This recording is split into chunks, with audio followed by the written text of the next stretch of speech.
Bonsoir les amis, comment vous portez-vous? C'est un agréable plaisir de nous retrouver pour partager 5 habitudes qui permettent aux hommes d'être appelés hommes de valeur, d'être craints, respectés et surtout d'être adulés et aimés par les femmes. Nous le savons tous dernièrement, les hommes sont en baisse constante de charisme, de testostérone et de virilité et les femmes se plaignent tout le temps de ne pas avoir en face d'elles des hommes capables de les séduire convenablement. Alors pas de panique, dans cette vidéo, nous allons partager ensemble ces 5 habitudes qui permettent aux hommes d'être complètement différents et d'être vus à la loupe dans la société. Alors si vous ne le saviez pas, sur cette chaîne, nous partageons sur la virilité et les dynamiques sociales, l'Afrique à travers ses défis, ses perspectives de développement, mais aussi ses grands hommes et sa culture. Alors, pour ne pas tarder, on y va. Habitude numéro 1. Les hommes de valeur savent garder les secrets. Oui, garder les secrets, c'est une grande valeur. Dernièrement, on met sur la place publique tout ce que les gens ou tout ce que quelqu'un d'intime à nous a confié dans le strict secret. Alors, quand quelqu'un vient vers vous en intimité, vous confiez ses douleurs profondes, ses peines et ses angoisses les plus grandes, parfois même ses souffrances. Pourquoi vous sortez sur la place publique les y mettre? Pourquoi vous partagez même sur les réseaux sociaux ce que quelqu'un vous a confié dans l'intimité? En le faisant, vous ne pouvez pas paraître comme un homme de valeur. Alors un homme de valeur, c'est garder les secrets qu'on lui a confiés dans l'intimité. Alors rappelez-vous, dans l'histoire même jusqu'aujourd'hui, il y a dans les cours de certains rois ou dans la cour de la plupart des rois, il y a forcément ces hommes-là qui sont toujours auprès des rois, qui savent garder les secrets. Ils en entendent beaucoup, ils en savent beaucoup, mais ils parlent peu, ils en disent peu. Ça leur permet d'être craints parce que le roi lui-même ne sait pas à quel moment il va révéler tel ou tel secret. Ça fait de lui un homme de valeur qui aura toujours les grâces du roi. De la même manière, aujourd'hui, il va falloir que nous réapprenons à savoir garder les secrets, à savoir garder les choses qu'on nous a confiées dans l'intimité. C'est un grand pouvoir et c'est quelque chose qui permet qu'on soit aimé par les femmes. On comprendra dans une autre vidéo que nous ferons à propos. Alors, pour continuer, il est possible que dans certaines circonstances, vous soyez obligé de révéler le secret. C'est lorsqu'il y a strictement danger de mort. Vous devez intervenir pour sauver quelqu'un. Dans ce cas-là, garder le secret deviendrait suicidaire. Il faut révéler le secret pour sauver la personne, mais c'est strictement une dérogation. Il ne faut pas en faire quelque chose à tout va ou à chaque fois on réclame, on dit que c'est un danger et on veut révéler le secret.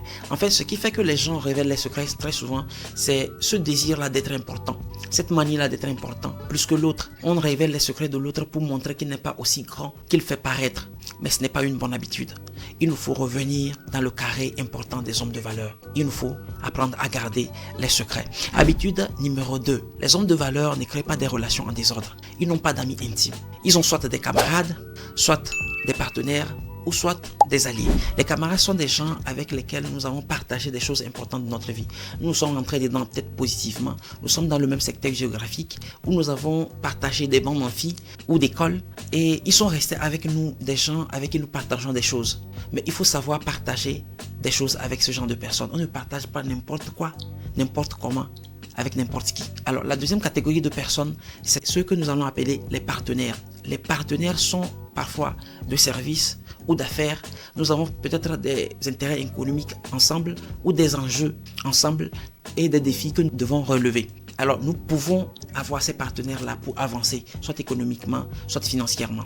La troisième catégorie de personnes que nous pouvons avoir dans notre concert, c'est ceux qu'on va appeler les alliés. Les alliés sont des gens avec qui nous n'avons pas eu préalablement de relation avec, mais qui, dans certaines circonstances, nous sommes obligés avec qui nous sommes obligés de composer pour pouvoir avancer. Soit il y a une guerre imminente, soit il y a des clivages, soit il y a un intérêt économique en jeu et nous devons nous lier d'amitié ou de partenariat avec eux dans le but d'avancer.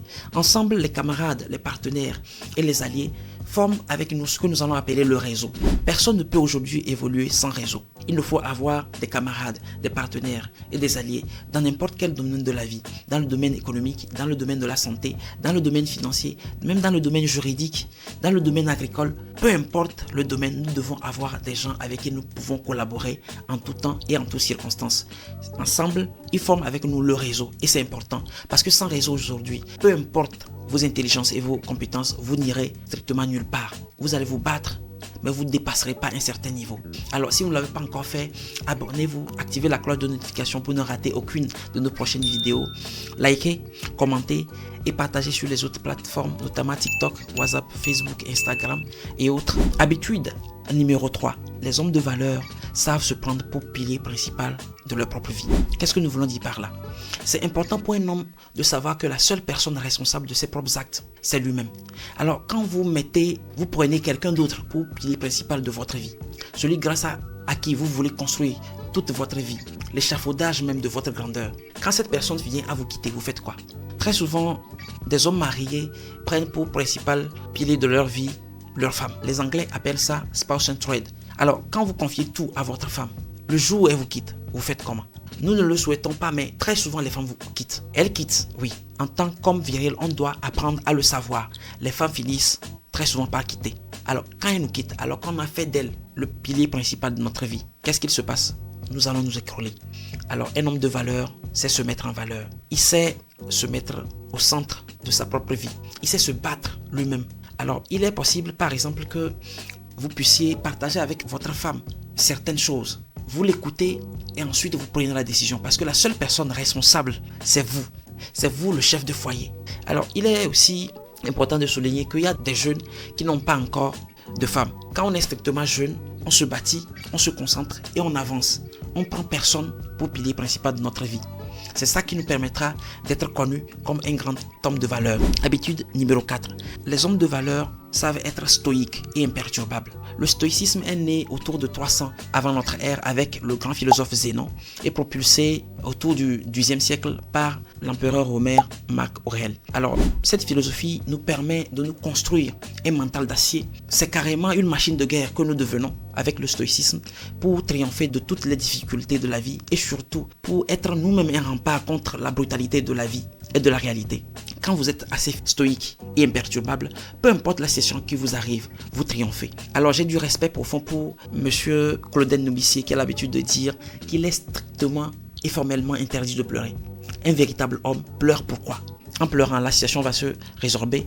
Non, un homme de valeur sait être debout, stoïque, pour chercher lui-même les solutions et combattre la situation qu'il a en face. Alors, avec le stoïcisme, nous savons que les situations où les événements arrivent comme elles peuvent et c'est à nous de nous adapter et surtout c'est à nous de trouver des solutions pour triompher en toutes circonstances. La 5e habitude qui permet aux hommes d'être vus comme grands, c'est celle d'avoir une capacité extraordinaire d'adaptation.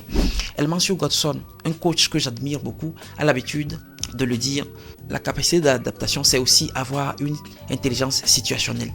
C'est celle d'adapter son intelligence à la situation dans laquelle on se trouve. La capacité d'adaptation nous permet de réfléchir en toutes circonstances à quelles décisions pratiques prendre pour résorber une situation. On ne traite pas une femme intelligente, soumise et qui est respectueuse de la même manière qu'on traite une femme avec un ego surdimensionné ou une femme michetonneuse. Absolument pas. On adapte notre intelligence à la situation dans laquelle on est. Ainsi, on ne pratique pas ou bien on n'applique pas le même conseil dans différentes situations de la même manière. Il faut savoir s'adapter à la situation dans laquelle on est. C'est tout pour cette vidéo. Merci de faire partie de notre communauté des hommes de grande valeur. Je suis Cyril Ladewa.